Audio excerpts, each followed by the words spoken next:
জয় অসম সকলোকে বৈপ্লৱিক অভিবাদন জ্ঞাপন কৰিছো। মই বিকাশ অসম লাচি থানা সেক্ৰেটাৰী গুৱাহাটী।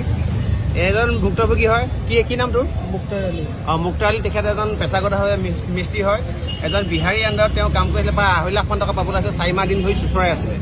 তেখেতৰ ঘৰৰ পৰিবাৰ মেডিকেলত আছে, মাটি বাৰী বিকি পেলাই মেডিকেল ট্ৰিটমেণ্ট কৰি আছে, কিন্তু পইচা দিয়া নাই। এতিয়া বিল আছে অসমৰ কাষলৈ আহিলে, বাকীখিনি তুমি নিজে কোৱা।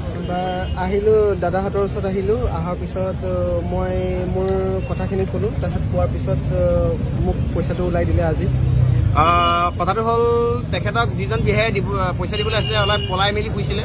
আমাৰ বিল আছে না বাকী সতীৰ্থসকলে এই আমাৰ নতুনকৈ সোমোৱা গোটেই সৈনিক আছে, বাকী ফেচবিলাক দেখা দে জেললৈ যাবলৈ ভয় নকৰা প্ৰত্যেকজন সৈনিকে আহি পেলাই তেখেতক ধৰি লৈ আহিছে পাঞ্জাবাৰী বাঘৰবাৰীৰ পৰা। 6 মাইল আমি ডালিমী ফ্ৰণ্টতে কথাখিনি আলাপ আলোচনা কৰিছে। মাৰপিট একদম নাই কৰা, একো নাই কৰা। এইটো বিশ্বাস কৰিলে হ'ল যে মাৰপিট নাই কৰা, খালি পইচাখিনি আমাৰ ফ্ৰণ্টতে জিপে' কৰি দিছে।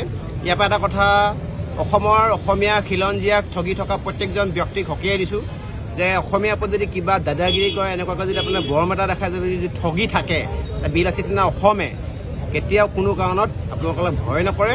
আপোচবিন হত্যাই অটল অজয় অদম্য স্থিতিত ধৰি আনি পেলাই এনেকৈ পইচা দিবলৈ বাধ্য কৰাব। গতিকে এটা কথা ক'ব বিচাৰিছোঁ, যদি কিবা কাৰণত এনেকুৱা অসমীয়াক ঠগি আছে, বিল আছে তেনে অসমে আপোনাক মাতি আনি তলব কৰাৰ আগত আপুনি পইচাখিনি দি পেলাই চিজিল কৰিব। কেতিয়াও কোনো অসমীয়াক কিন্তু এনেকৈ ৰাম ঠগন নিদিব দেই। এইটো স্পষ্টভাৱে ভালকৈ কৈছোঁ। আমি কোনো জাতি সম্প্ৰদায়ৰ বিৰোধী নহয়, কিন্তু আমি অন্যায়ৰ বিৰোধী। ধন্যবাদ। জয় অসম। কিয় কবি নি? ভাল লাগিলে। কি ভাল লাগিলে? পইচাটো পালোঁ আপোনালোকৰ কাৰণে। পইচাটো পালি আজি ভালকৈ মাছে মাংস দাগজি খাবিগৈ।